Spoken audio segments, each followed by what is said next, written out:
Ok, creo que vamos a empezar, ¿no? Bueno, buenas tardes a todas y a todos y bienvenidos a esta conferencia. Me llamo Jan Lacroix, soy el director de la Alianza Francesa de Querétaro, en México. Desde hace casi 2 meses, debido a la situación sanitaria, proponemos varias actividades en línea y dedicamos este mes de mayo al debate de ideas, organizando conferencias y mesas de diálogo a través de las herramientas digitales. Antes de empezar, para los que no conocen esta plataforma, primero que todo les aconsejo conectarse con el navegador Google Chrome. Y si tienen cualquier problema de sonido, tienen que refrescar la página web. Además, les voy a dar unas reglas para que podamos intercambiar. A la derecha de su pantalla tienen botones, uno que dice chat.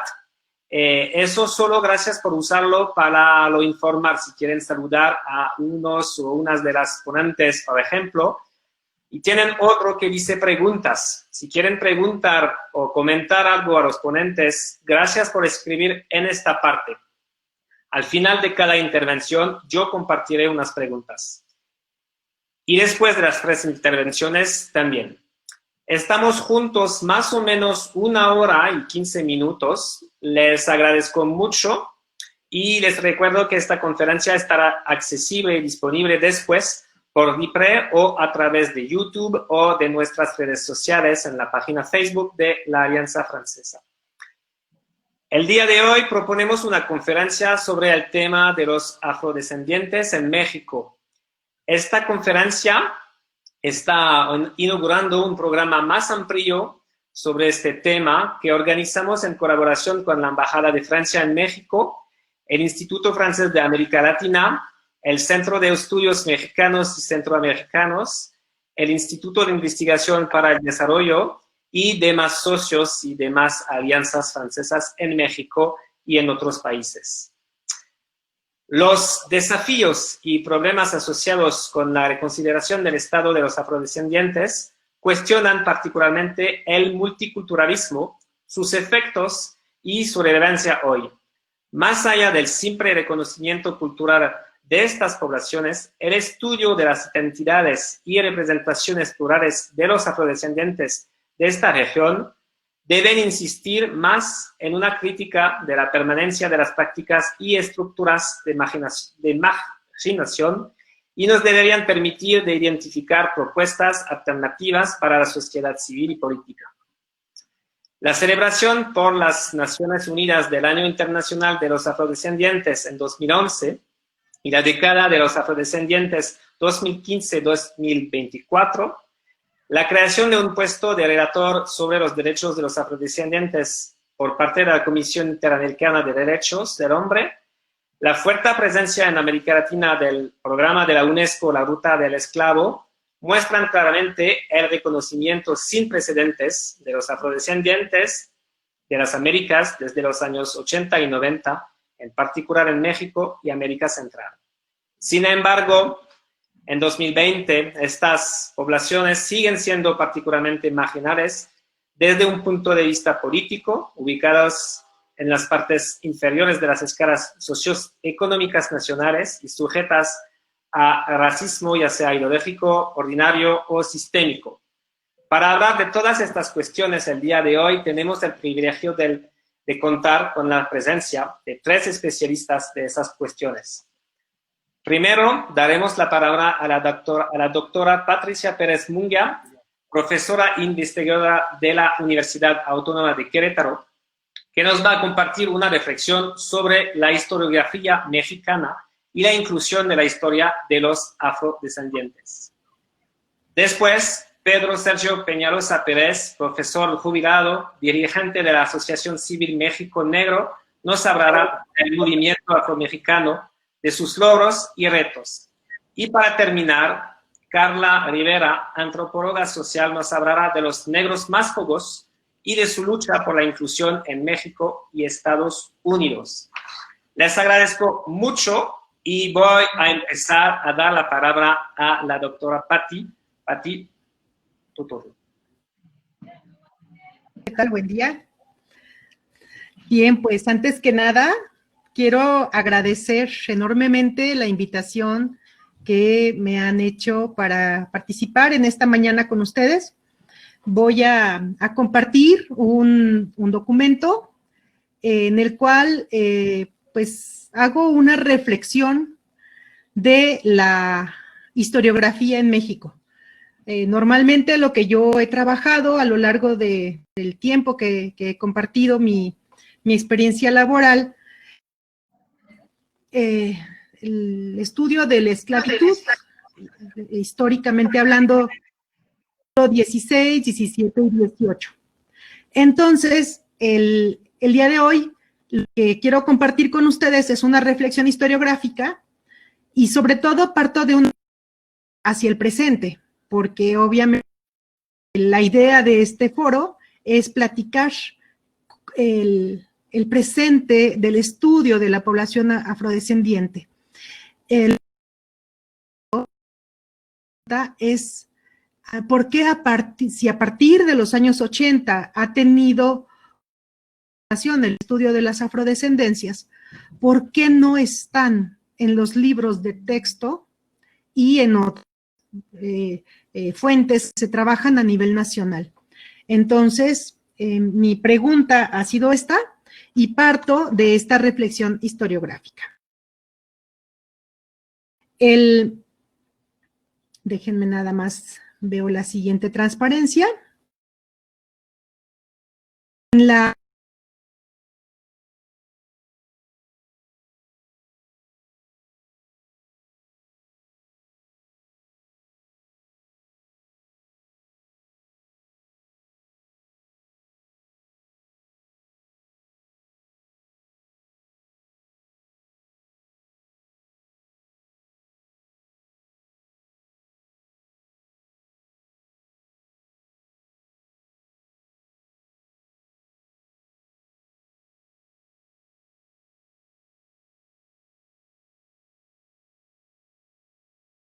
No sé si escuchamos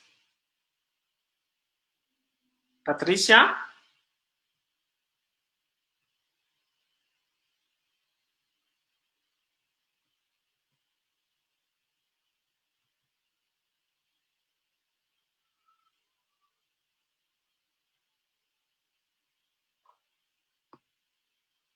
Vamos a esperar un poco si está regresando.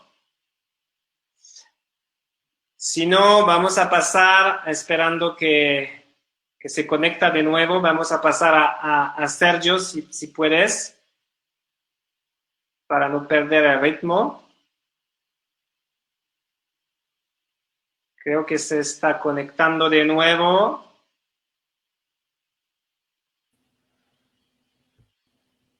Disculpa por ya estoy de nuevo. Problemas técnicos. ¿Bien? Sí, perdón. ¿Escuchan ahora? Sí, ya. Puedes seguir. Una disculpa, estos problemas técnicos. Seguir entonces. Brevemente les comento. Yo he encontrado etapas en la historiografía de los afrodescendientes. En el siglo XVI, XVIII, una inclusión en la cual podemos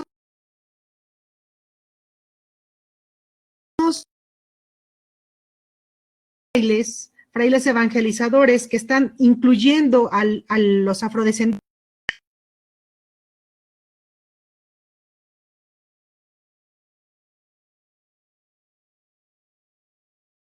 Obra de Fray Bartolomé de Albornoz.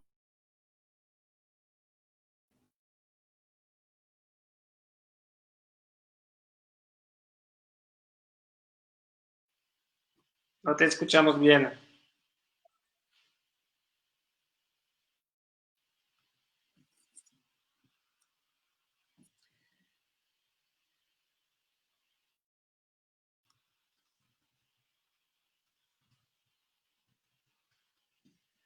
Ok, gracias por esperar un poco que la conexión regresa.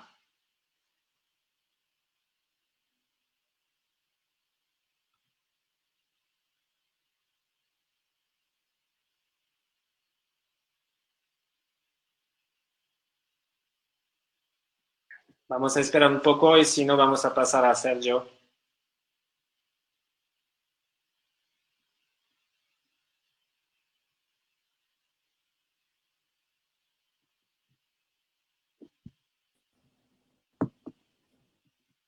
Disculpa, me escucha nuevamente, ¿verdad? Es Sí, tiempo, estos 5 minutos para poder concluir. ok. Les comentaba que encontraba cuatro etapas de la historiografía en México. La primera en el siglo XVI, Fray Bartolomé hace conciencia de la importancia de la presencia de los esclavos y hace una condena tajante a la esclavitud. Permitir que en el tercer concilio provincial mexicano 85 se incluya a los negros. Ay, Diosito, esta maldita página. Se incluya a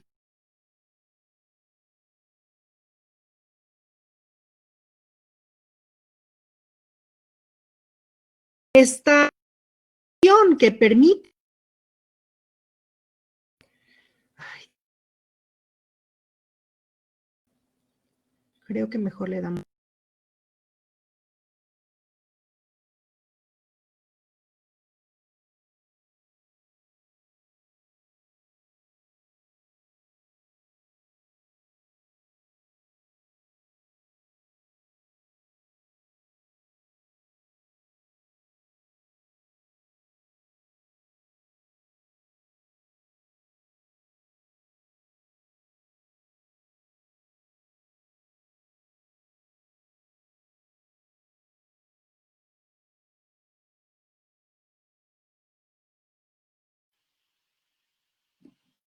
Ok, entonces, Sergio, te vamos a dar la palabra y veremos después para que regrese la doctora. ¿Qué pasó? Sí, se está desconectando, no sé por qué, discúlpenme, por favor. ¿Le damos la palabra a Sergio? Sí, y regresaremos contigo, Sí, ¿no? sí, sí, mejor, para ver si esto se establece un poco más. Gracias. Exacto. Muchas gracias. Sí, gracias. La diapositiva no tenía la lista.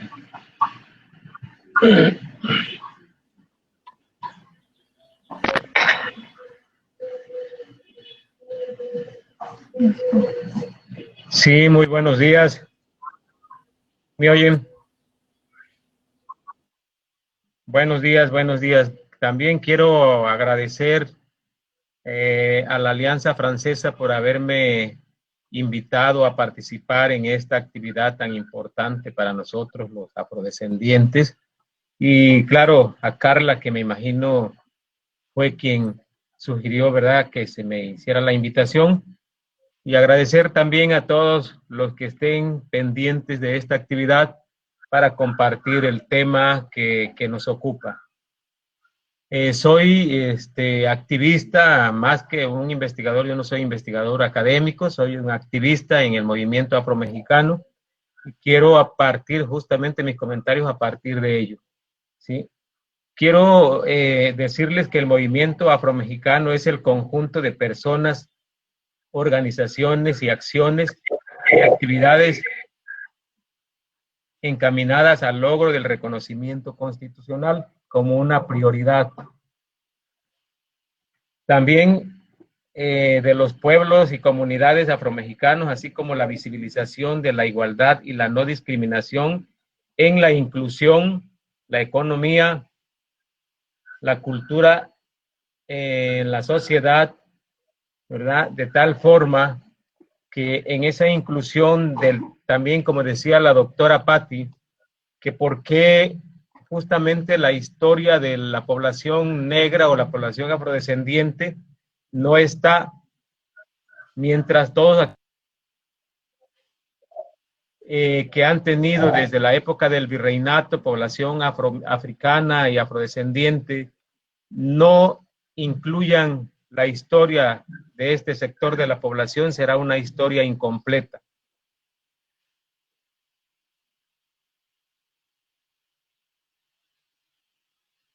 También quiero comentar que a partir del 14, 15 y 16 de marzo de 1997, convocados por el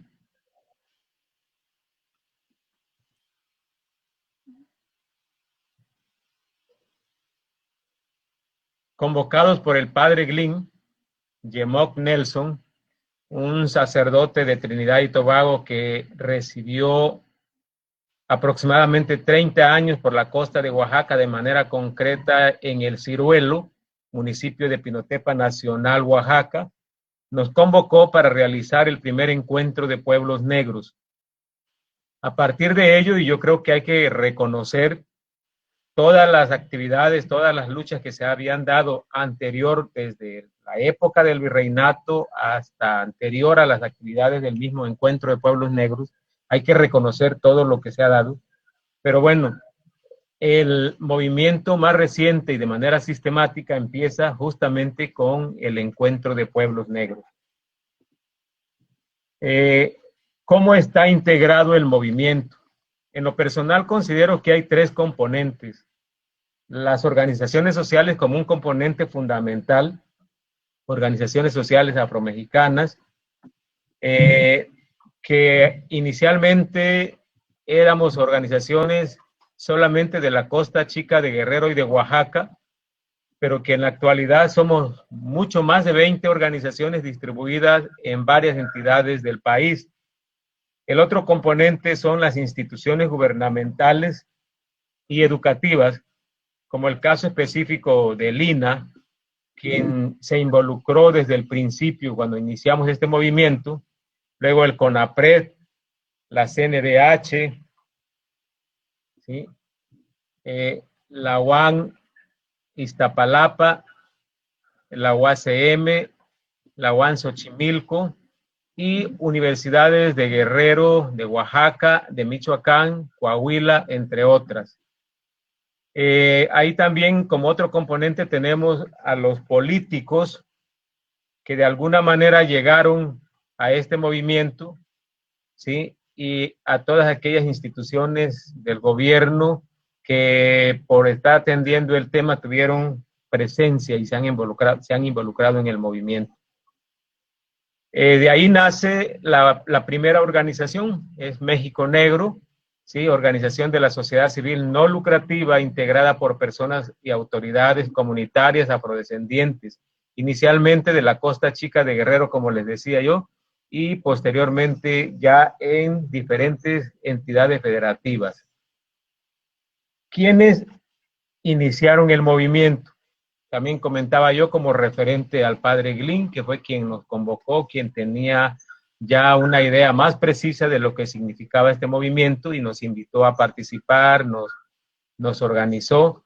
El padre ya se regresó a su país, pero está pendiente de las actividades que estamos realizando acá en México. ¿Sí? Esto quiero decirles que de manera inicial fueron algunos municipios y algunas comunidades de la costa, como les decía yo anteriormente, ¿sí? De Oaxaca tenemos al Ciruelo, que fue la sede del primer encuentro de pueblos negros, a Collante, San Juan Bautista Lo de Soto, Santa María Cortijos, el Callejón de Rómulo en el municipio de Santo Domingo, la cabecera municipal de Santo Domingo, Armenta, Oaxaca, Cerro de la Esperanza, Lagunillas, San José Estancia Grande, Santiago Tapextla y Pinotepa Nacional, Oaxaca.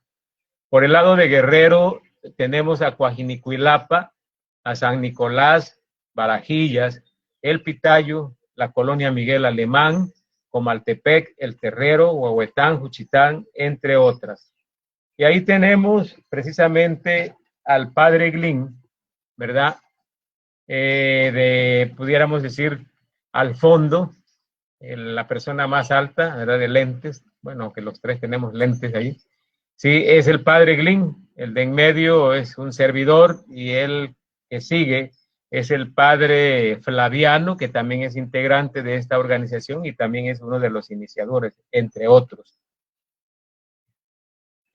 ¿Cuáles son los propósitos y cuáles fueron los propósitos? Por un lado, de México Negro de manera inicial y posteriormente ya propósitos de todo el movimiento afromexicano. Uno de los propósitos, también como comentaba, y el prioritario, es luchar por el reconocimiento constitucional, que ya en estos momentos ya lo tenemos. Promover el desarrollo económico, cultural, social de las comunidades afromexicanas. Realizar las actividades para combatir las prácticas discriminatorias, promover la igualdad. Gestionar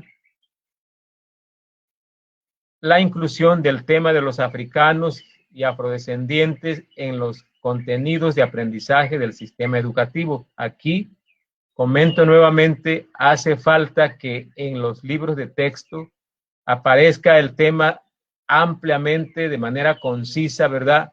Porque la historia de México sin los afromexicanos está incompleta. Otro de los propósitos es lograr la inclusión en el censo de población, o sea, tener esa visibilización estadística.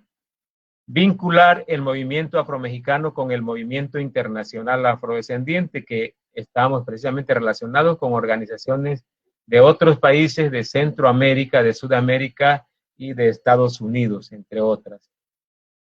¿Cuáles son los logros y retos que tenemos hasta el momento? Iniciamos como uno de los logros en el 2009 con 3 reuniones que realizamos con INEGI. En ese entonces 3 organizaciones, como ven ustedes ahí, África AC, Púrpura AC y México Negro AC, acompañados por el programa universitario México Nación Multicultural de la UNAM, pero de manera específica la delegación Oaxaca, quien encabeza el antropólogo Nemesio Rodríguez. Esa primera reunión que tuvimos en el 2009, que fue el 30 de mayo justamente, fue en las instalaciones del Museo de las Culturas Afromestizas en Coajinicuilapa, y posteriormente se dieron 2 reuniones más en el municipio de Pinotepa Nacional. Ahí tenemos una de la tercera reunión que se realizó en Pinotepa. En la foto se muestran los que estábamos presentes ahí, en el Instituto Tecnológico de Pinotepa Nacional. En el 2011, como es conocido por todos, se declara este año como Año Internacional de las Personas Afrodescendientes por la ONU, ¿verdad? Ahí inician ciertas actividades institucionales, entre ellas cabe mencionar que la CDI aplica la consulta para la identificación de las comunidades afrodescendientes en México, presentando el informe final en el 2012 en el municipio de Copala, ¿sí? Un referente muy importante para incluirnos ya en un proceso de identificación y de inclusión. Otro de los logros es precisamente el reconocimiento constitucional, aunque vemos por ahí que en la constitución local de 3 entidades federativas antes que la constitución federal, en el 2013 Oaxaca reforma la constitución para incluir a la población afro-oaxaqueña. En el 2014 lo hace Guerrero, en el 2017 en la Constitución de la Ciudad de México, y en el 2019 logramos, ¿verdad?, que se dé el reconocimiento a nivel federal, donde el 28 de octubre la senadora Susana Hart y Martí Batres presentan la iniciativa de reconocimiento, y el 30 de abril se da la votación en el Senado, ¿verdad?, la cual por unanimidad es aprobada y sigue su proceso en los congresos locales. Ahí tenemos una de las fotografías cuando se hizo la presentación de la iniciativa. Ahí los senadores, quienes presentan la iniciativa, acompañados de muchos afromexicanos incluidos o involucrados en el movimiento, estaban precisamente en la Cámara de Senadores para acompañar a los senadores que presentaban dicha propuesta. En el 2020, bueno, aquí quiero también hacer un paréntesis. En el 2015 se aplica la encuesta intercensal como una respuesta a esa demanda de inclusión en el censo de población, y de alguna manera vemos nosotros que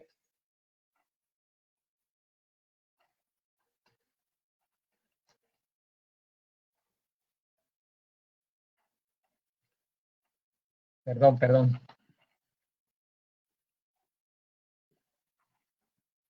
Que en el 2015 los resultados de esta encuesta, ¿sí?, fueron 1.381.853 personas afrodescendientes.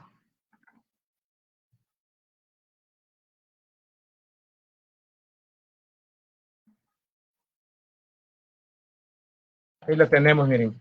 1.381.853 personas nos reconocemos afrodescendientes. Esto es el equivalente al 1.2% del total de la población en México.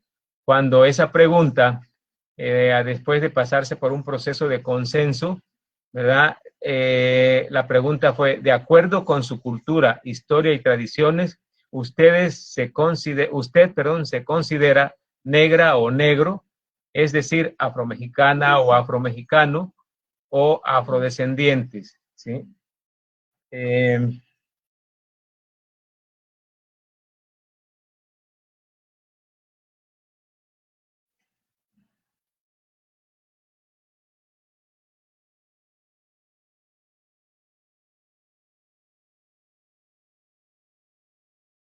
Ahí entonces tenemos que en el 2020 se aplica, se incluye una pregunta en el censo de población que acaba de concluir y hoy por problemas de la pandemia, pues no se han procesado los resultados ni se han dado a conocer, donde la pregunta es muy parecida a lo de la encuesta intercensal.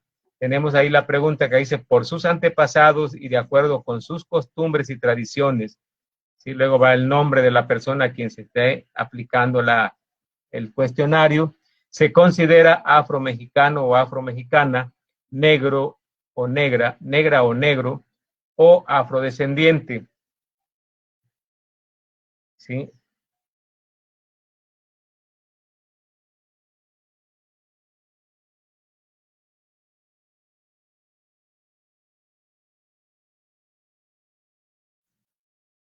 Y ahí tienen en esa lámina, producto de la encuesta intercensal, ¿sí?, las entidades federativas que tienen el mayor número de población afrodescendiente. Para no pasar más tiempo, solamente dejaré ahí los números, pero empieza justamente la Ciudad de México, el Estado de México, y luego viene Veracruz, Guerrero, Oaxaca, perdón, está el Estado de México con más alto porcentaje, ¿sí? Y de ahí se siguen las demás, ¿sí? En el proceso de consenso para la pregunta en el censo de población, los etnónimos que se manejaron fueron de negro o negra, moreno, morena, afromestizo o afromestiza, afrodescendientes, afromexicano o afromexicana. Bueno, pero por cuestiones de tiempo y de dinero, los directivos de INEGI dijeron que no podían incluir todos los etnónimos.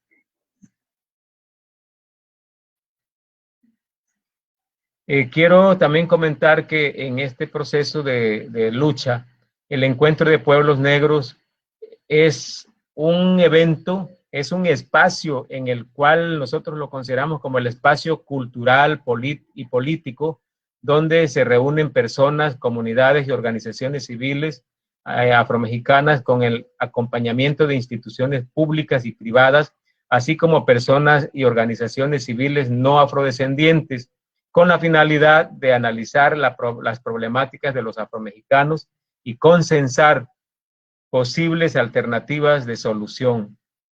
El formato lo tienen ahí, ¿verdad? Donde iniciamos nosotros con el registro de los participantes. Luego la primera actividad es la marcha por la visibilización, ¿sí? En esto quiero decirles que esa marcha por la visibilización es como una respuesta a decirles al mundo entero que en México sí habemos negros porque se nos ha negado.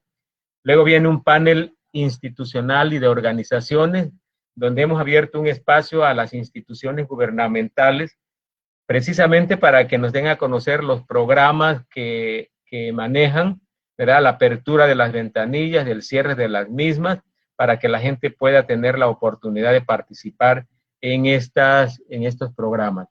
Tenemos exposiciones, tianguis de productos artesanales, alimenticios y medicinales. Tenemos la parte fundamental que son las mesas de trabajo donde analizamos las problemáticas, ¿sí?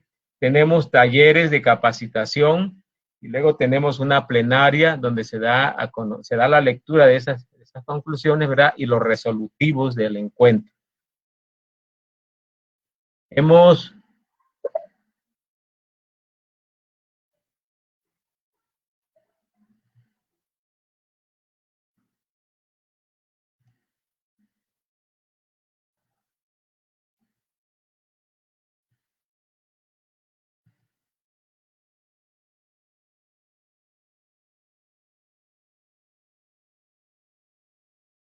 bueno, perdón.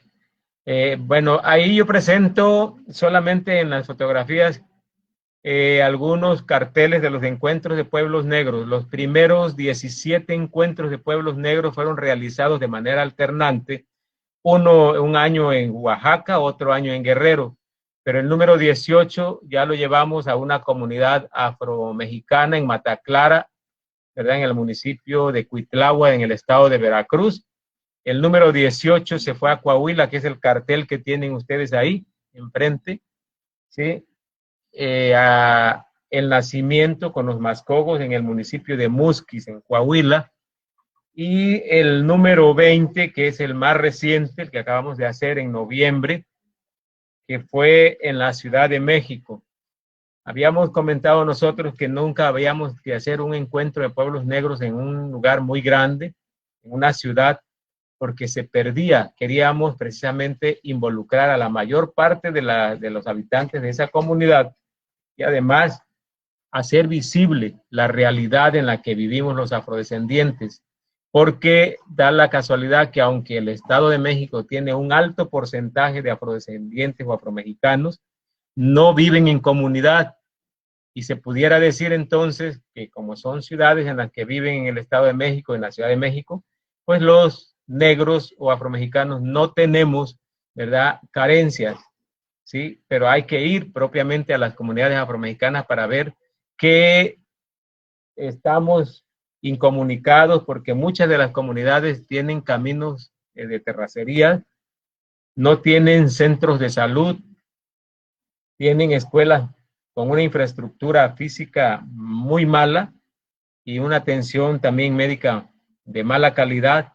Por lo tanto, esa es la finalidad de llevar los encuentros de pueblos negros a comunidades rurales, pero por el significado, el simbolismo en este momento en la lucha por el reconocimiento constitucional y la inclusión en el censo de población, decidimos llevarla a la Ciudad de México porque el Congreso de la Unión, precisamente su sede está en la Ciudad de México y queríamos que nos regresaran a ver. Entonces, yo con esto quiero decirles que los retos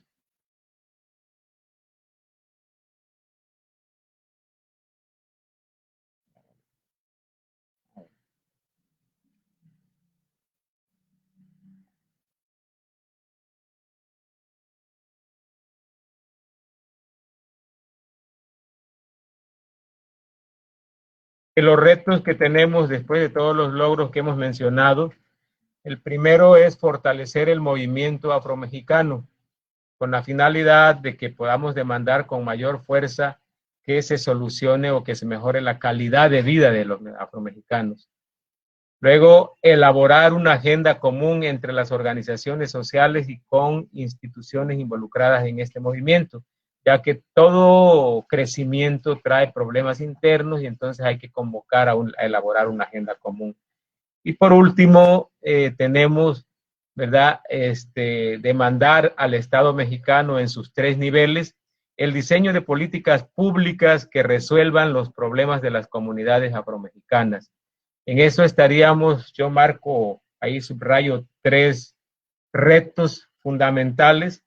Y por último, yo creo que frente a esta pandemia, lo que tenemos también que demandar ante el gobierno federal, estatal y gobiernos municipales, ¿verdad?, que para hacer frente a la pandemia se estén diseñando estrategias para poder promover actividades que resuelvan en este momento los problemas económicos que se están dando a nivel federal, a nivel de todo el país, pero de manera concreta, que pone a los afromexicanos en circunstancias más difíciles por las condiciones en las que vivimos de por sí. Muchísimas gracias y espero que hayamos podido entendernos. Sí, súper bien. Muchas gracias, Sergio, por tu presentación. Fue muy interesante. Tengo una pregunta de Javier Ortiz que te pregunta ¿qué tanto peso tiene en sus costumbres, sus tradiciones, su forma de pensar y su visión del mundo, su ascendencia africana y cómo se relaciona esa identidad afrodescendiente con la identidad mexicana? Perfecto, muy buena pregunta, muy amplia. Bueno, toda nuestra cosmovisión, ¿verdad? Primero yo quiero decirles que desde el proceso en el que trajeron a los africanos, que mutilaron la cultura, que mutilaron muchísimas cosas y que se enfrentó a un territorio desconocido, entonces fue, como decimos nosotros, el proceso de mestizaje, no solamente físico, sino también cultural, que coartó la posibilidad de una recreación total de la cosmovisión y de la cultura, pero bueno, no impidió que se pudiera tener una cosmovisión propia. Esto, además de las costumbres y tradiciones, nos ayuda a visibilizarnos, ¿sí? Influye muchísimo en el proceso de lucha que tenemos por la visibilización, ¿sí? Y yo creo que, ojalá pueda contestar la pregunta, la identidad afromexicana que se ha venido construyendo desde la época del virreinato hasta nuestros días, también depende mucho de los procesos discriminatorios a los que nos tenemos que enfrentar, porque mucha gente ha querido negar su negritud, ¿verdad? Por lo que implica, ¿verdad? Ser negro implica estar excluido, subdesarrollado. Además, les voy a decir con palabras propias de la región, todo lo relacionan lo negro con lo malo, ¿no? Dice que el negro es matón, que el negro es agresivo, que el negro es borracho, que el negro es flojo, que el negro es cochino, echando, como decimos, ¿verdad? Acá. Y bueno, todo eso es con la intención de no valorar propiamente las aportaciones que hemos hecho a la cultura, a la sociedad y a la economía, ¿sí? Espero haber contestado la pregunta, ¿no? Creo. Muchas gracias por tu respuesta y creo que vamos a seguir con Carla y terminaremos con la doctora Patti, que ya regresó. y ya al final creo que podamos preguntar, dar un espacio para preguntas. Para los que no escucharon la introducción, no duden en preguntar hay un botón a la derecha de su pantalla que dice preguntas. Yo solo puedo verlas y yo podría, después de todas las intervenciones, compartir sus preguntas con nuestros ponentes. Carla, te doy la palabra.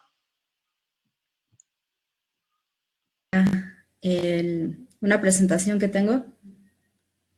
Un segundito.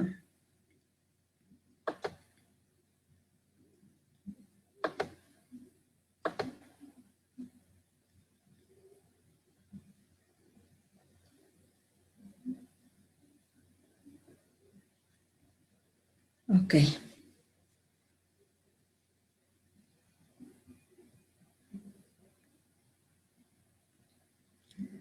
Bueno, para quienes quizá no han escuchado o no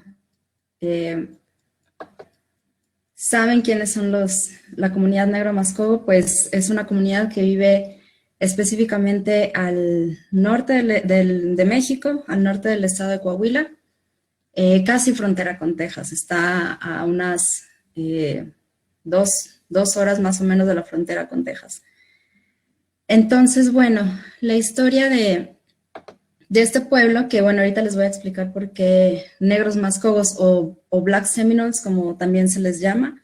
Negros mascogos es el nombre que se les da en México, Black Seminoles es el nombre que reciben en Estados Unidos. Entonces, bueno, la historia comienza a mediados del siglo XVII, por ahí de 1650, cuando los británicos llegan a la costa este de Estados Unidos, específicamente a Carolina del Norte, a Georgia, donde se encuentran con un clima que es semitropical. Entonces, se encuentran con este clima y que es pues propicio para las plantaciones específicamente de arroz, pero también de algodón. Entonces, bueno, como los colonos británicos no iban a hacer este trabajo de cosechar, de plantar y trabajar el arroz, pues lo que hicieron fue ir a África, a la llamada costa arrocera, que es la costa oeste de África, específicamente ahí lo señalé con un circulito, Senegal y Sierra Leona. De ahí trajeron personas para llevarlas a la costa este de Estados Unidos, a Georgia y Carolina del Norte. Entonces, bueno,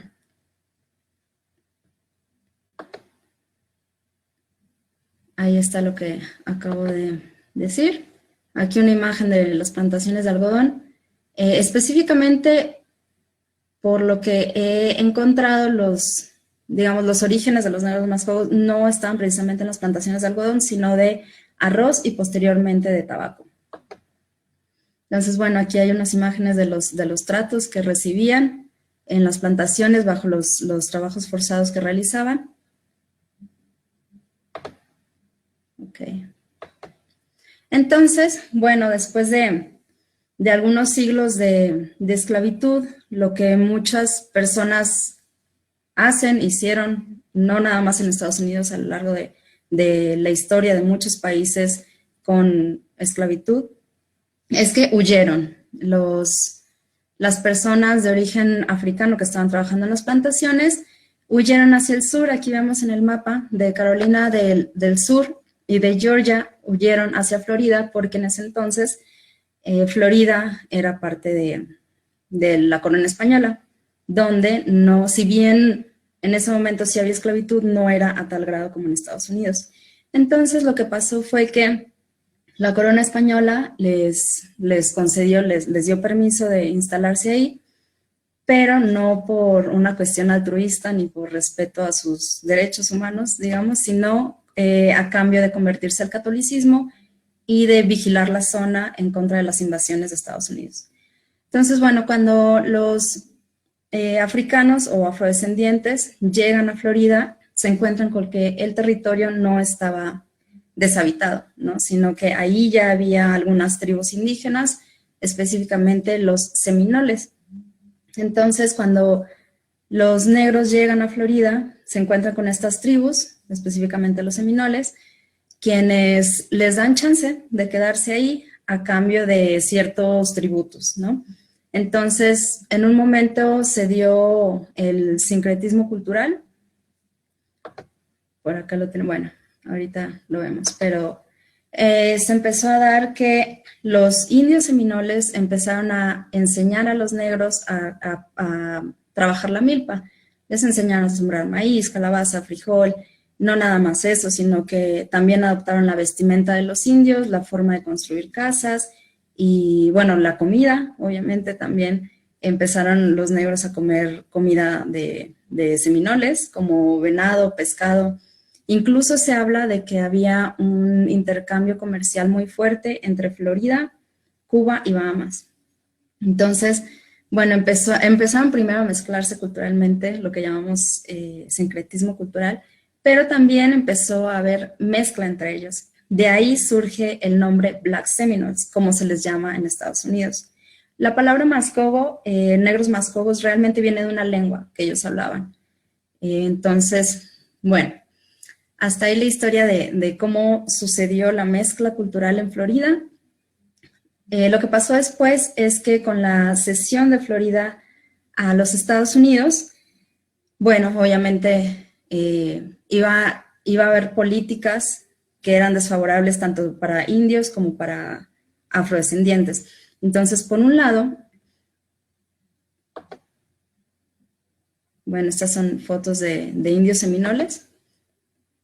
Entonces, bueno, lo que les comentaba, hubo intercambio cultural, lo que dice en el primer párrafo, pero bueno, cuando Florida pasa a ser parte de Estados Unidos, las condiciones eran muy desfavorables para ambos grupos. A pesar de que el interés era mutuo de luchar, los objetivos, tanto de los seminoles como de los afro, eran pues diferentes. Por un lado, los indios luchaban por mantener las tierras y los negros luchaban por no regresar a la esclavitud. Lo que iba a pasar es que en 1830, con el presidente Andrew Jackson, pasó lo que normalmente se denomina como el Sendero de las Lágrimas, que se trata de que a todos los indios los desterraron desde sus tierras y los mandaron a las reservas. Específicamente a los seminoles los iban a mandar a Oklahoma y bueno, ellos no querían. Entonces lo que pasó después de eso, aquí ya están los Black Seminoles, ya mezclados, digamos, es como sus rasgos son afro, pero culturalmente pues son seminoles, ¿no?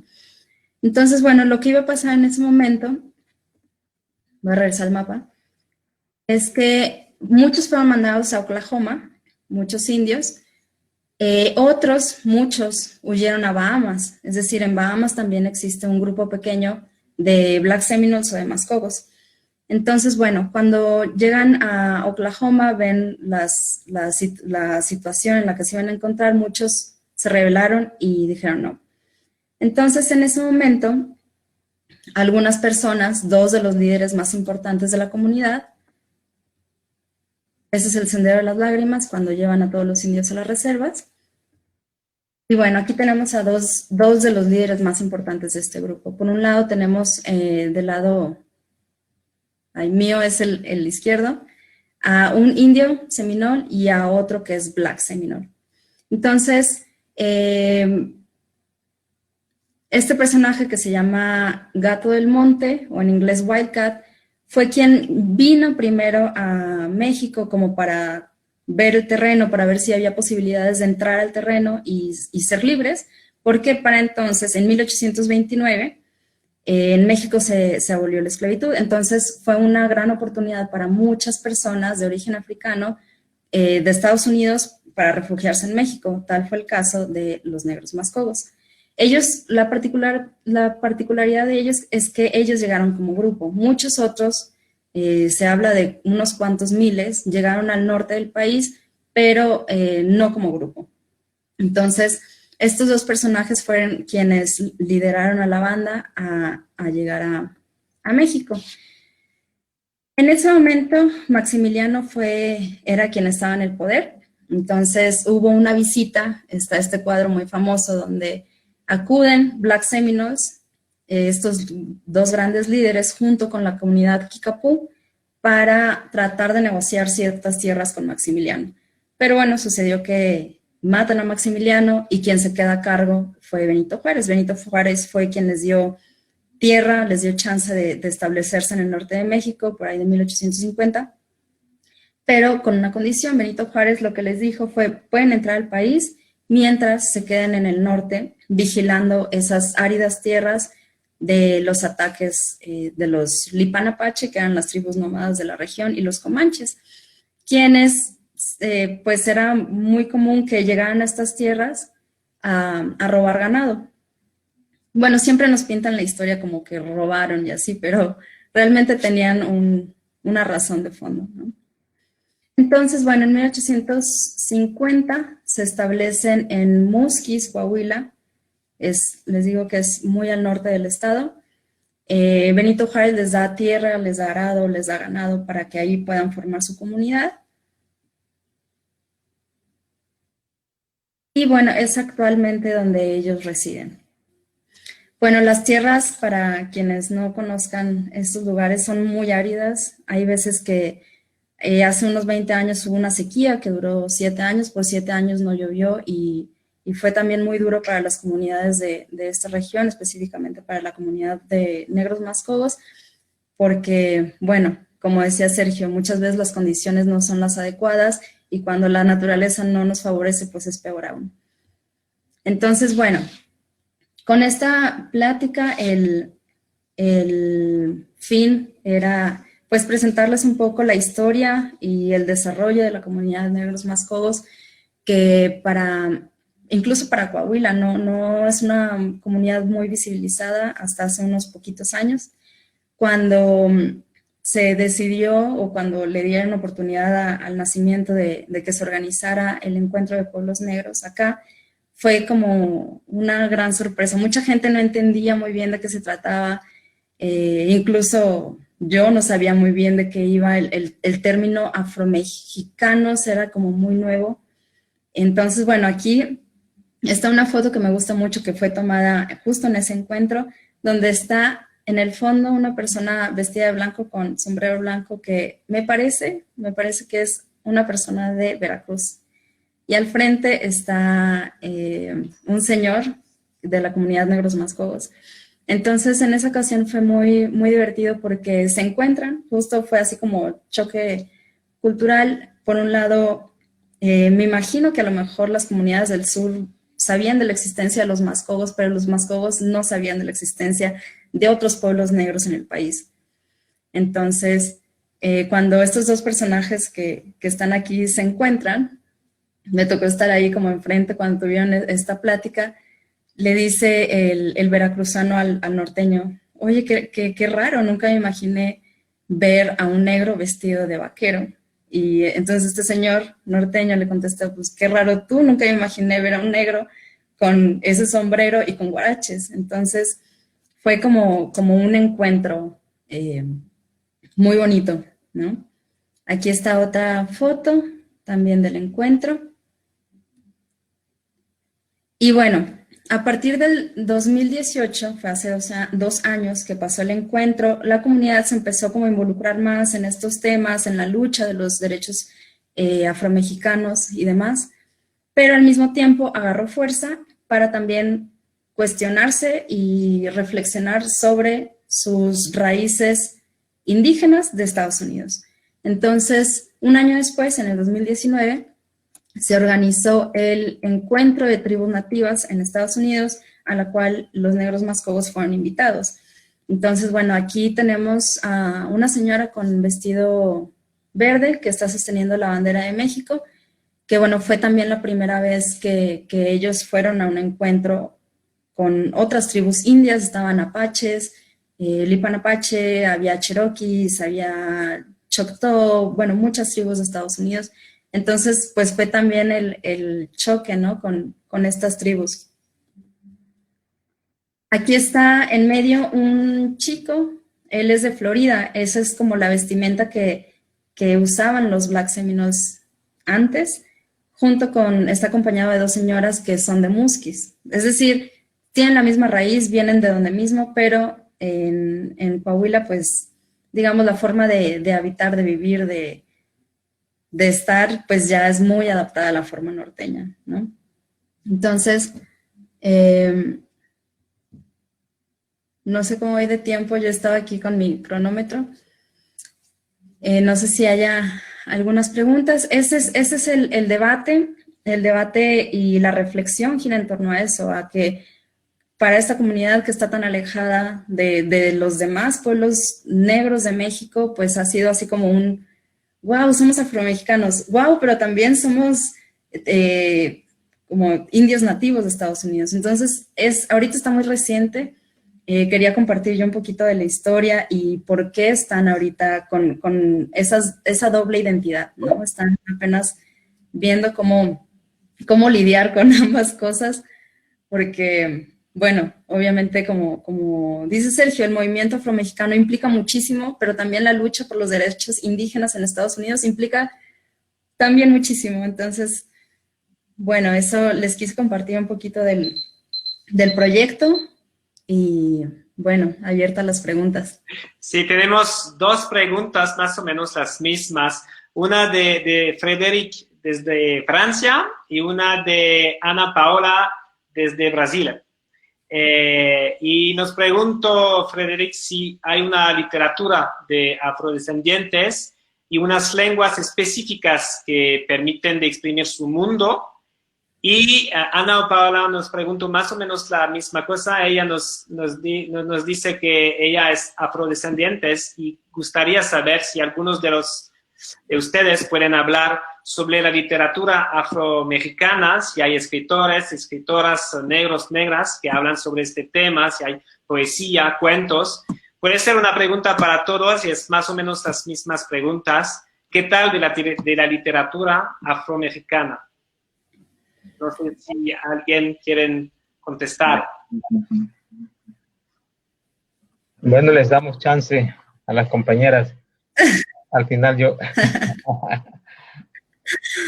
Ok, bueno, pues del movimiento afro, creo que ahorita yo estaba justo en estos días leyendo uno muy bueno que se llama Afroméxico.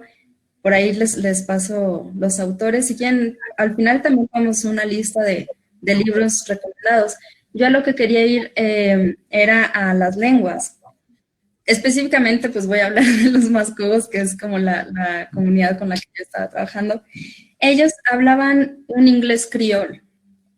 Era pues inglés mezclado con algunas lenguas africanas, pero también mezclado con seminol. Entonces, cuando llegan a México, ellos tienen su lenguaje, tienen su lengua, digamos, y por muchos años así fue. Cuando platico con las personas, me dicen que hasta, no sé, 1960, 70, 80, 90, todavía se hablaba, había pocas personas que hablaban inglés criol.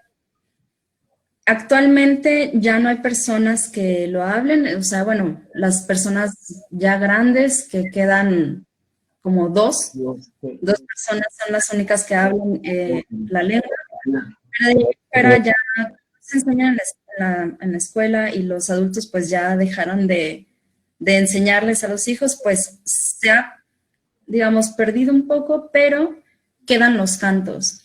Los cantos mascogos están cantados en criol y son muy interesantes porque las letras, si uno las escucha con mucho detenimiento, bueno, yo estuve ahí involucrada en un proyecto de hacer un cancionero, traducir las letras de las canciones, porque ellos no estaban escritas, pues, entonces se hicieron grabaciones y a partir de las grabaciones fue que empezamos a sacar las letras, pero fue una tarea sumamente difícil por el inglés criol.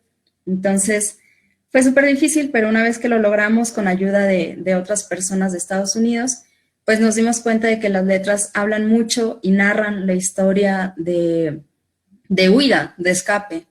Hablan mucho de la muerte, de que están listos para partir, de que están listos si sus familiares ya no están. O sea, realmente las canciones en inglés criol, a pesar de que es un poquito difícil de entenderlas, se puede también un poco etnografiar o hacer un poco de historiografía a través de las canciones. Entonces, bueno, esa es la aportación en cuanto a las lenguas.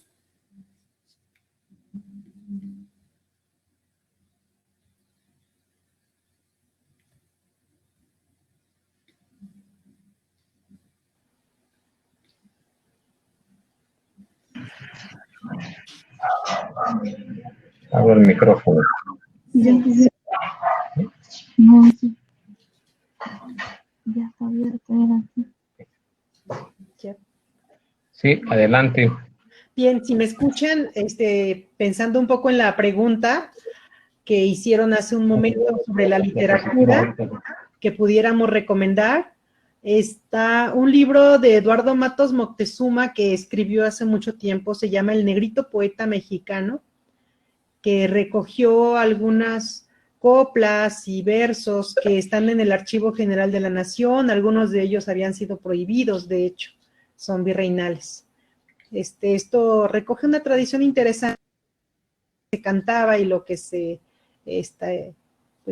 declamaba en las fiestas virreinales, por si les interesa. Por ahí está también Riva Palacios, ¿verdad? Riva Palacio, claro, sí, con esta crónica de los 33 negros. Es muy interesante ese texto. Sí, claro. Sí, ahí pues narra el sacrificio de estos negros, ¿no? Uh-huh. Hay otro, no es mexicano, pero no quiero dejar pasar la ocasión. Hay un libro infantil que se llama Niña Bonita, es venezolano, pero también digo, el personaje principal es una niña afrodescendiente. Ujú. Sí, esto es de la literatura, pero historia, pues sí hay muchos textos, ¿no? ¿Creen que se podría juntar un Ahí va poco la comida y como una pequeña bibliografía? la grasa, pues. Podríamos compartir con las personas cuando vamos a difundir el video en nuestras redes sociales. Sí. Vamos también a añadir una pequeña bibliografía. Claro, una lista. Una lista, sí, claro. Sí, sí, claro. Ok, tengo dos otras preguntas antes de dar la palabra a Patricia, ahora que ya ha funcionado las cosas. Samuel Juo nos pregunta si existe vinculación entre las organizaciones actuales, entre los afrodescendientes de Centroamérica y los afromexicanos.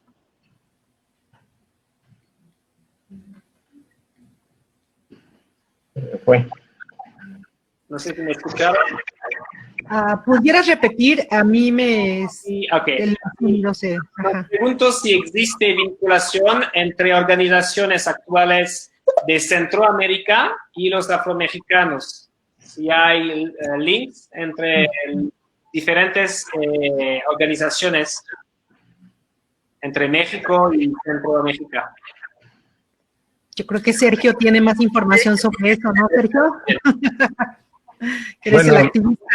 Perfecto.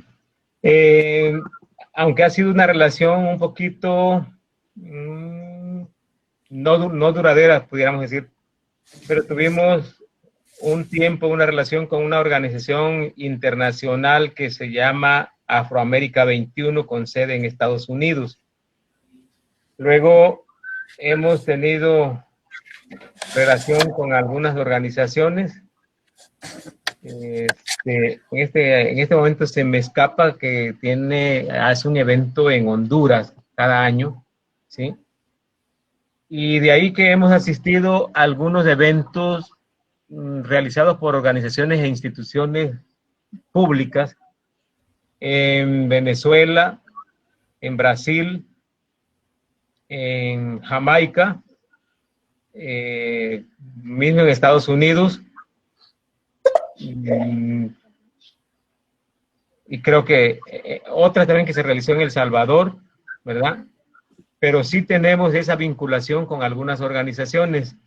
Quiero comentar que actualmente, pues bueno, habemos dos grupos en este movimiento, lamentablemente, y una parte tiene alguna relación con algunas organizaciones y la otra parte tiene relación con otras organizaciones, pero que sí hay esa vinculación, como mencionaba yo, como uno de los propósitos de México Negro y del movimiento es vincularse con el movimiento internacional, y sí lo estamos. Yo quiero comentar, a ver si se pone en las diapositivas, quiero comentar de los libros, aunque ya las compañeras mencionaron algunos libros, y en el caso específico de Guerrero y de Oaxaca hay algunos documentos que hablan, algunos libros que hablan sobre eso, pero yo quiero recomendar algunos libros que son muy importantes para conocer la parte histórica y antropológica de los afromexicanos.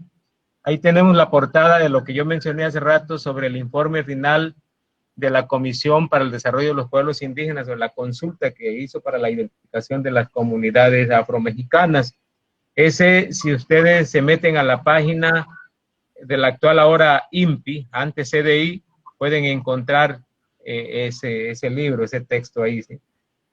Otro es Afrodescendientes en México, una historia de silencio y discriminación, escrito por la doctora María Elisa Velázquez y la doctora Gabriela Iturralde. Ahí primeramente fue editado por el INA, después ya en colaboración tanto un poco con el CONAPRED y después con la Comisión de Derechos Humanos, lo reeditaron, ¿sí? Y tenemos un libro muy bonito en sus imágenes y en textos que editó, es responsabilidad propia de la Comisión Nacional de Derechos Humanos y se llama Afromexicanos, Pertenencia y Orgullo, ¿sí?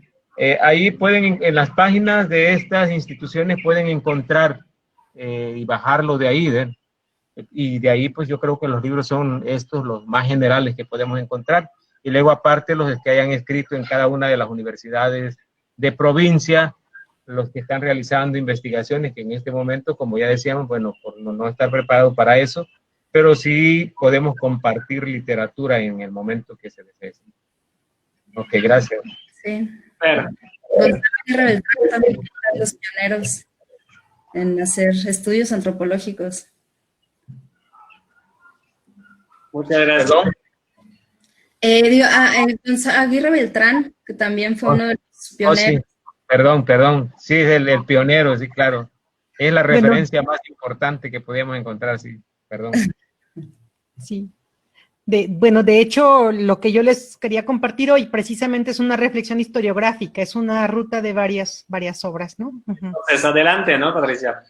Pues de una vez antes de que me desconecte esto.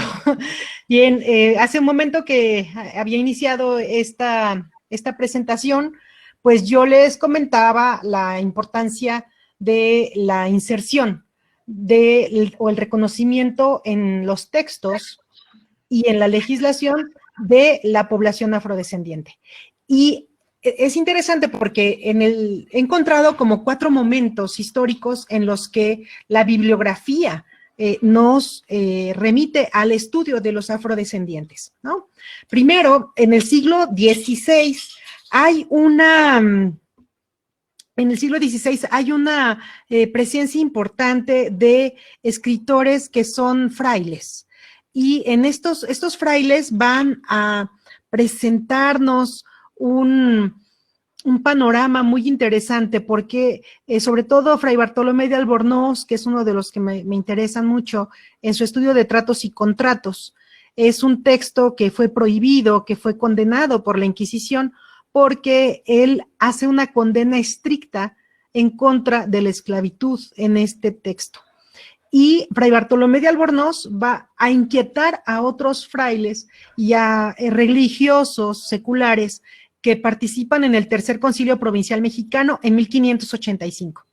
Este concilio es muy clave, porque a partir de ahí se va a dar el reconocimiento de los esclavos y de los libres negros para ser reconocidos dentro de la evangelización. Se les va a empezar a evangelizar. Y esto es interesante porque es como un pasaporte de entrada a una sociedad que era eminentemente católica, ¿no? También la Iglesia va a empezar como a proteger este ámbito a través del concilio provincial y se van a insertar en la legislación indiana.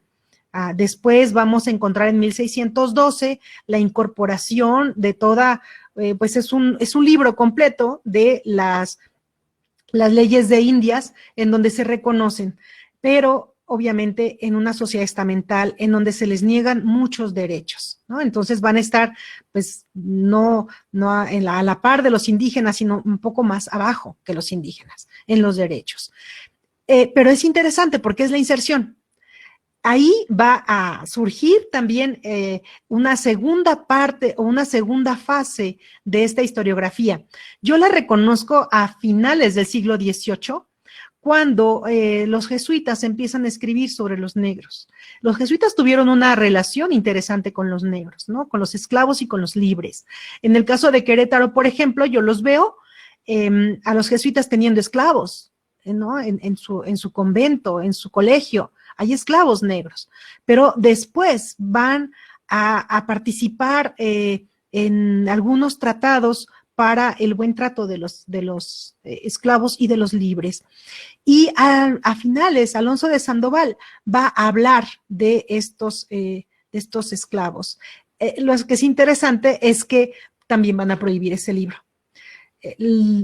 Aquí hay una tradición de protección al indígena y esa protección al indígena se va a ir transformando desde el siglo XVI hasta el XVIII en una protección a los negros. Sin embargo, mientras que los textos que hablaban de la protección a los indígenas van a reconocer la historia de los indígenas, se va a negar esta posibilidad de los negros.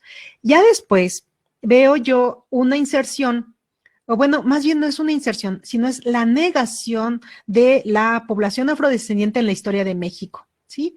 Esto va a ser o va a coincidir históricamente con el México independiente. Después de la independencia, pues viene toda un proyecto de nación que se hace en la independencia y en el México de 1824 más o menos a 1833.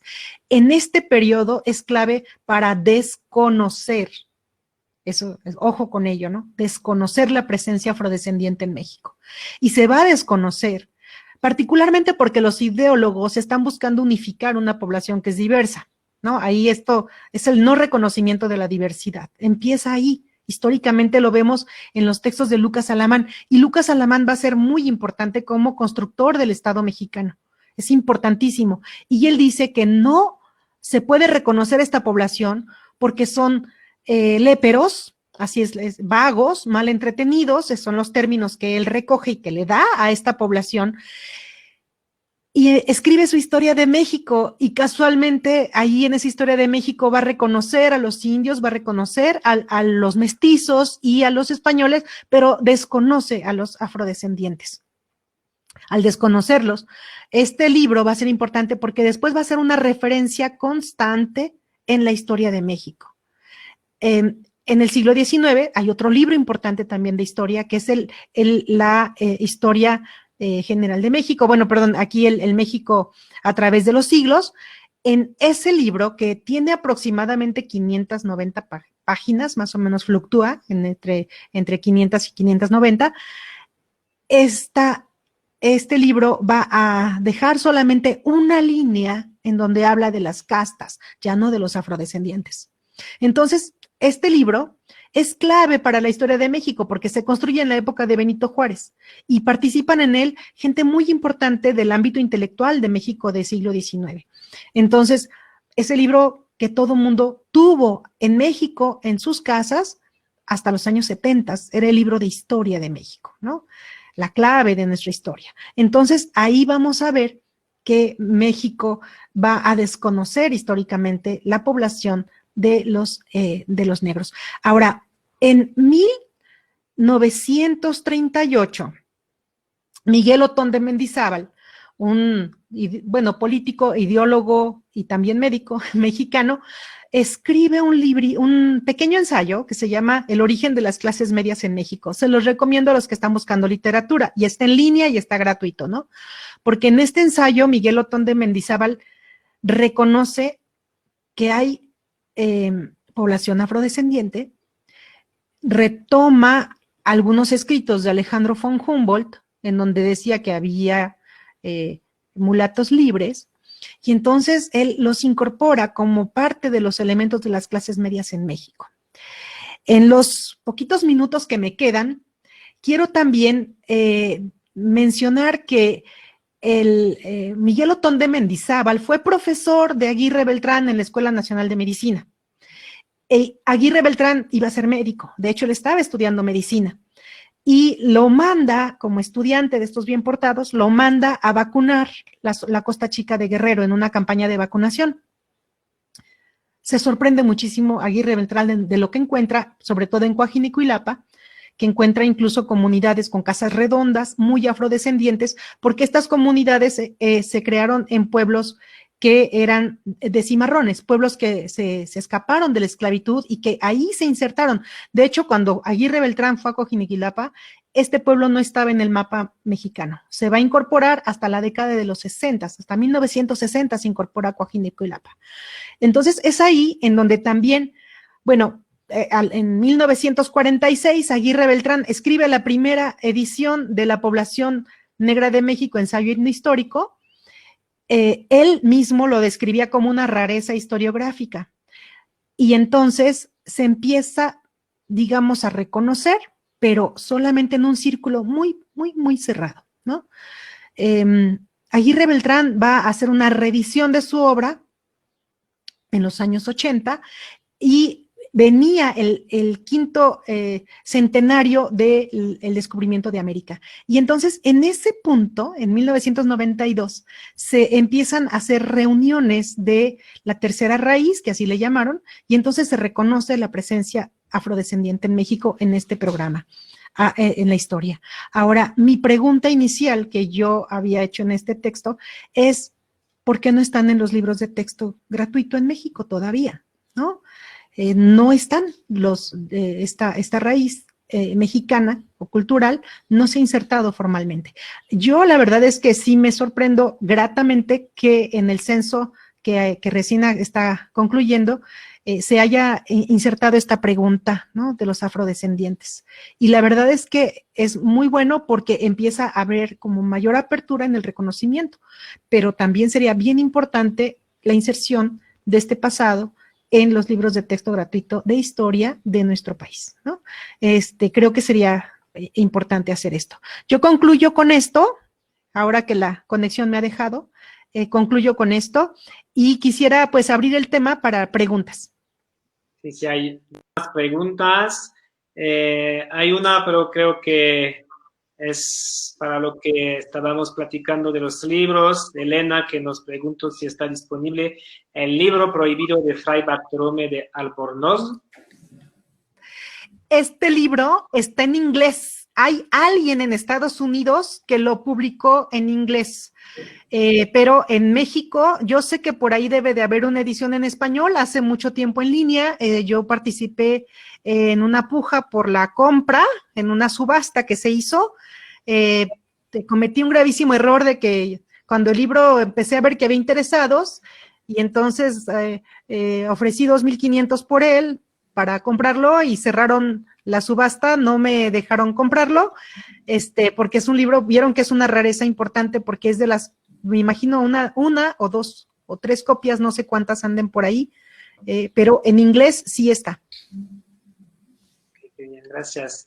Y otra pregunta, Ana Gómez nos preguntó si existen registros de qué lugares específicos son originarias de las comunidades actuales y si se han realizado esfuerzos para recobrar sus tradiciones, costumbres, etcétera. Pues que yo sepa no mucho, pero sí hay tradiciones afrodescendientes en lo musical, hay mucho. Yo conozco más o menos cercano el caso de Michoacán, en donde pues los sones abajeños y esto se reconoce esta inserción. Y hay dos etnomusicólogos muy interesantes, que es Arturo Chamorro y también Álvaro Ochoa, que ellos han hablado de, por ejemplo, Álvaro Ochoa habla de la fusión que hay entre algunas politonales en el mariachi, de música afrodescendiente y música mestiza. O sea, hay elementos muy importantes ahí, incluso no solo en musicalmente hablando, sino también en la construcción de décimas que existe en este tipo de música. No sé si Sergio y Carla quisieran opinar algo más.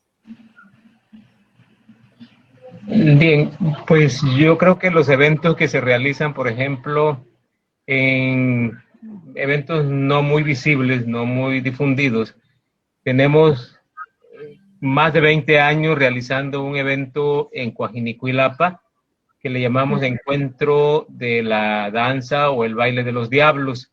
Es una danza específica, es una danza que nos identifica a los afrodescendientes de la Costa Chica, ¿sí? Y que llevamos más de 20 años realizando ese evento. Sí, han venido personas de la Ciudad de México, de las escuelas de danza y de otros, algunos antropólogos a este evento. Por cierto, soy uno de los fundadores de dicho evento, ¿sí? Pero también tenemos algunas otras actividades en concursos o algunas cosas de poesía y que se pretende rescatar, que se pretende difundir pues poesía, versos y danza, ¿no? De alguna manera yo creo que sí se está haciendo algo sobre el rescate y la difusión de las tradiciones culturales, ¿no?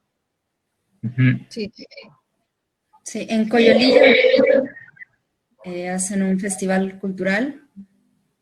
Yo la verdad es que nunca he ido, pero me han contado que es muy bien, es un festival cultural.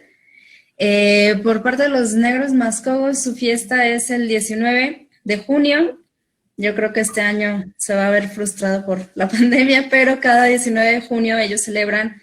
Su celebración tiene más que ver con la abolición de la esclavitud en Estados Unidos, que se hace antes, pero tarda 6 meses en llegar la carta a Texas. Entonces, por eso ellos celebran el Día de la Libertad, el 19 de junio. Y ellos realmente, sus tradiciones tienen más que ver con la forma de vida vaquera, norteña, ¿no? O sea, ellos hacen sus cabalgatas, sus exhibiciones en caballo, hacen comida, fusión, hacen algo que se llama asado, que es carne de puerco con salsas y demás, pero también tienen el tetapún, que es de origen afro, y el sosque, que también es origen seminol. Entonces, para el 2021 los invitamos a que vengan. Pero bueno, eso es lo que les puedo decir yo del norte. Sí. Ahí mismo yo creo que en el encuentro, en el encuentro de pueblos negros abrimos un espacio para la presentación de las danzas regionales o de las danzas autóctonas, se puede decir, ¿verdad?, de algunas comunidades afrodescendientes, como el caso específico de la parte de la región de la Costa Chica de Guerrero y de Oaxaca, y ahora se ha incluido las comparsas de Mata Clara, de Yanga, del Mirador, y mismo Coyolillo, ¿no?, con lo que presentan en el carnaval, que es su programa, su evento cumbre que tienen ahí, ¿verdad? Pero también abrimos un espacio para la presentación de diversos alimentos, como les decía yo, ¿no? También ponemos una muestra gastronómica con la finalidad de ir fomentando precisamente aquellos platillos o aquellos alimentos que están en peligro de extinguirse, ¿no? Y bien, en esta ocasión, en el caso del evento que hicimos allá en el Nacimiento, no nos fue posible por las cuestiones económicas, ¿verdad? Pero en los encuentros también promovemos estas actividades, ¿verdad? Uh-huh. Sí, yo quería agregar, hace tiempo Jorge Amos escribió una tesis en la Universidad Michoacana que yo le dirigí sobre la fiesta del torito de petate que se hace en Morelia. Esta es una tradición que se hace en el carnaval, o sea, de hecho empieza una semana antes del carnaval, que se unen grupos de danza que hacen un toro grande que cargan en los hombros. Es un toro de petate que se decora y es una fiesta muy bonita, pero no es que sea una fiesta, digamos, que se abra un día a X hora y que se dé, sino que los barrios del centro de Morelia, los barrios tradicionales, de hecho no cualquier barrio puede sacar su toro, sacan su toro y lo caminan por las calles y van bailando y cantando y la gente les da dinero. Y además bueno, es un concurso de quién decora más bonito su toro y es muy alegre estos días. Es previo al carnaval, está como vinculado en esto. Y lo que Jorge Amos encontró históricamente es como los primeros toros se hicieron por mulatos libres en esta ciudad, ¿no? Por eso se le atribuye a la afrodescendencia esta fiesta. Si me permiten, el toro de petate también en la Costa Chica de Guerrero y Oaxaca es una danza muy común y se asocia con la celebración del día 10 de septiembre en honor a San Nicolás de Tolentino. Jorge Amos en 2 encuentros creo que vino acá, ¿verdad? Y él ha venido no solamente una, sino varias veces a esta región y también hizo algunas investigaciones sobre algunas manifestaciones dancísticas de la Costa Chica de Guerrero y de Oaxaca, ¿verdad? Entonces, pero es un elemento cultural muy común también acá en la costa. Sí. Gracias. No, gracias a ustedes, porque es un tema bien amplio, podemos hablar de este tema todo el día y estoy muy, muy contento que hemos podido empezar con este tema, con esta conferencia. Creo que vamos a seguir con varias actividades. Yo voy a invitar también a todos los que están participando mañana a las 11 en la página Facebook de la Alianza. Vamos a difundir un Facebook Live de un fotógrafo que se llama Hugo Arellanes, que nos va a compartir uno de sus proyectos fotográficos también. Y seguramente que vamos a seguir con actividades con nuestros socios de la Embajada, del SENCA, de los demás socios, para dar más visibilidad a este tema. Realmente muchísimas gracias a todos ustedes. No sé si quieren decir algunas palabras para concluir antes que nos despedimos, pero de nuevo muchas gracias porque creo que es muy, muy interesante y nos vamos a abrir un nuevo espacio de diálogo, de conversación sobre este tema. Bueno, yo sí me gustaría agradecerles nuevamente la invitación a Carla, a Jan, ¿verdad? Y también, bueno, justo nos agarró la pandemia, pero estábamos preparando un evento en la Universidad Autónoma de Querétaro, en donde coordino una mesa que precisamente la idea era abrir la mesa al tema de afrodescendencias. Espero que, pues, lo podamos realizar, aunque sea de manera virtual, no sabemos todavía, estamos como en espera, porque es un evento de estos que son bastante grandes. No sé si Carla o Sergio quiere decir algo. Pues igual, muchas gracias, Sergio. Desde el norte te mando un saludo y un abrazo hasta el sur. Igual, Jan, Patti, muchísimas gracias por estar. Y pues sí, esperemos que sigamos organizando más diálogos, más charlas. Sí, muchísimas gracias también a la Alianza Francesa, Jan. Carla, muchísimas gracias. Fuiste el enlace. ¿Verdad? Y a la doctora Patti, mucho gusto en haberla conocido, ¿verdad? Y felicito realmente esta iniciativa porque es parte del proceso de visibilización que requerimos los afromexicanos, ¿verdad? Y quien realiza una actividad para apoyarnos en este proceso de visibilizarnos, pues yo creo que tenemos que estar siempre juntos para poder empujar más fuerte. Muchísimas gracias y en lo que haya que cooperar o en lo que haya que contribuir, pues adelante, cuenten conmigo. Pero antes de que se me vaya la doctora, también esa información que dio, que yo desconozco, también quisiera rescatarla, ¿sí? Sobre los libros que dio. Claro que sí. Sí, claramente, les invito a todos a checar la página Facebook. Vamos a difundir de nuevo este video en nuestra página, creo a partir del lunes. Y difundiremos también una pequeña bibliografía. Gracias también a los que participaron y que nos compartieron iniciativas, libros, archivos y todas las demás cosas. Y creo que es tiempo de despedirnos. Muchísimas gracias a todos por su participación, su interés. Y seguimos con esas actividades.